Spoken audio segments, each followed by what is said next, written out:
I'm gonna go with Corbin Burnes will be a Padre by the trade deadline. And that seems that, you may not think that's a hot take. I don't know if everyone thinks that's a hot take.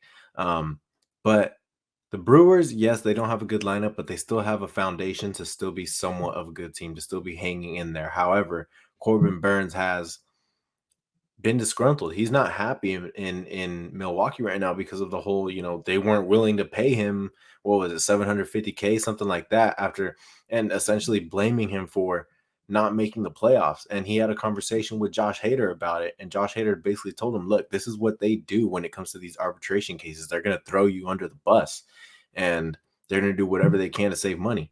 Now, why would a former Cy Young winner, a top 5 pitcher in baseball, top 10, whatever it is, be okay with that, be happy with that?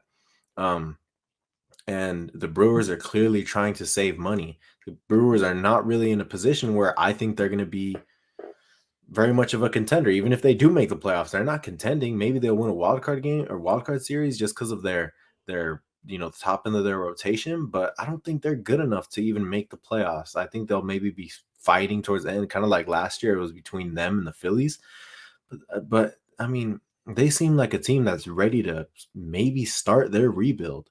And the only way to start doing that is by trading a guy that it doesn't seem like you want to bring back, and trading him to a contender that has what you may need, whether that's Jackson Merrill or whatever other prospects they may want. I can't imagine it take too much. Now, the problem... Wait, can you guys still see me? Yeah, okay, cool. My computer weirded out. But the problem with that is, and maybe this isn't so much of an issue because the Dodgers have so much pitching. I'm hoping that they're not going to be in on a pitcher at the time. However, if they're in need of pitching, it's a guarantee they will outbid us because of their farm system. They have one of the top farm systems in all of baseball, and it's, they can trade from it and rebuild it like that because they're so amazing at developing.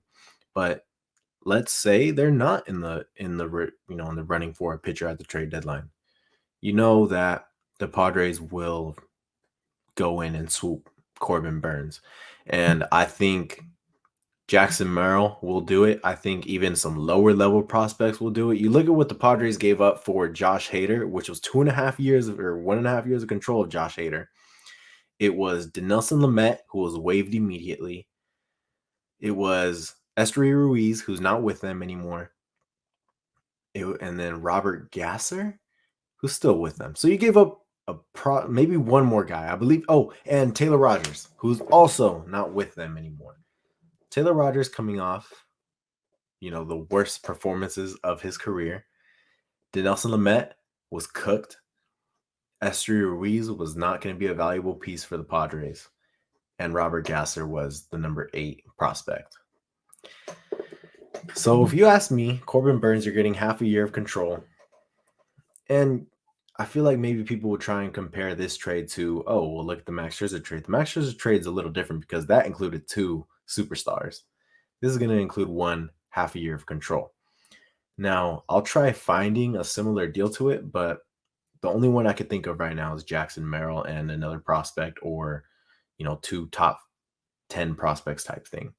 But yeah, I do think that Corbin Burnes will be a Padre come the trade deadline. And do you think it's just like half year kind of rental thing?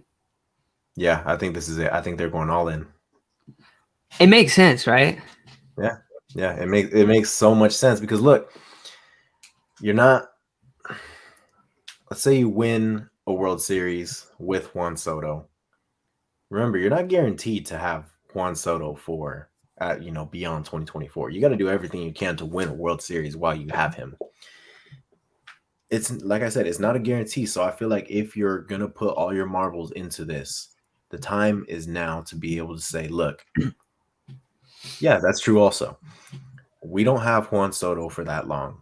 Let's take advantage of having 4 superstars in our lineup, and let's add an ace. Let's say you go toe to toe with the Braves, right? You got to face Max Fried first. Who else would you want on the bump? You want Corbin Burnes facing Max Fried. You want Corbin Burnes. And this isn't a diss on like you Darvish or Blake Snell or anything, but Corbin Burnes is better than all those guys. So, and he gives you a much better chance to win in a series like last year where the Padres struggled to beat the Phillies because they had to throw Mike Clevenger. They had to throw Sean Manaea in the same game. So, the more pitching, the better. So, with that said, what happens if both of our hot takes become true? If you have Corbin Burns and you have ace, Cy Young caliber Blake Snell, that's a championship, kind of right? what I was That's a thinking. championship. Yeah, exactly. A championship. And you're going to get good things out of Joe Musgrove. You're going to get good things out of you, Darvish. So, yeah, man, a championship. And that's the thing is that, like, yeah, you might be gutting the farm a little bit, but this is the right player to gut the farm for. Like, well, not the whole farm, obviously. You're not going to give it all up. He's not, I really don't think he's going to cost that much. If I'm being completely honest. Real quick, if I'm being honest, if you even look last year at the playoffs, what do you feel like was the reason that the Padres didn't make it to the World Series? Fourth starter. Not having a fourth starter. Yeah, fourth starter. If you have him last year, like, they make the World Series, right?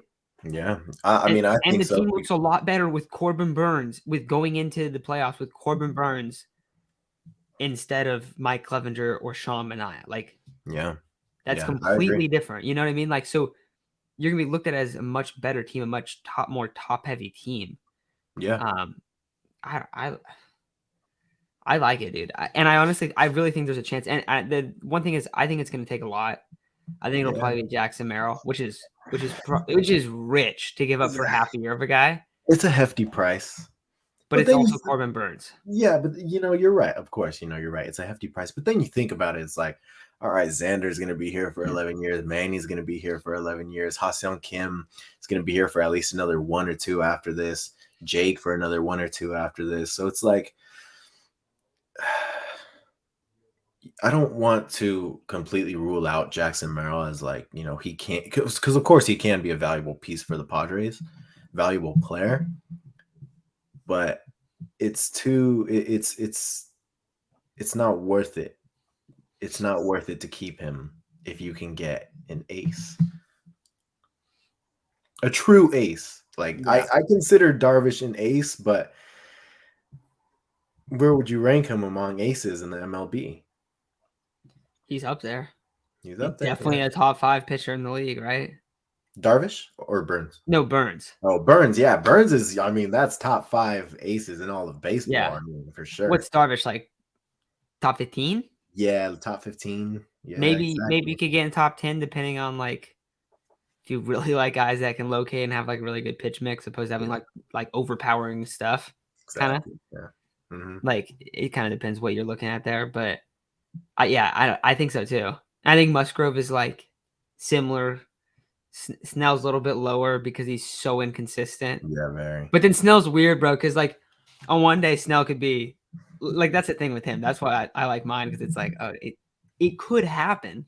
No, of course, we could have Blake Snell go just ballistic, but also we could get normal Blake Snell where it's, like, so up and down the course of the season. Yeah, and that has to change. I mean, even Bob Melvin talked about it recently. Like, he knows that has to change. If he's going to get a bag, nobody's going to pay. I mean, at the end of the day, it's all about your numbers in the end. But a lot of bias comes from those first few months of the season. I feel like it's so much harder to change that, unless you're Bryce Harper, who wasn't an all-star and then won an MVP. But for Blake Snell, it's like, oh, man, like, his ERA is this, but in the past 5 games in August, he's been the best pitcher in all of baseball. But nobody knows that because his ERA is what it is. Yeah, that's the thing. And it's harder to make, like, the climb, I feel like. Yeah. Oh, yeah, for sure. If you throw one bad start, your ERA goes to shit. But if you make, like, 3 in a row, it's like, dude, why hasn't my ERA gotten much better? And you see, like, oh, yeah, Snell, and Snell doesn't do it in, like, a low-key way. Like, Snell's getting, like, blown up, like, on the front page. Like, Snell allowed 8 runs in 2 innings, like, to start the year. Like, that's the way that it starts. So that's why I feel like it makes it tough.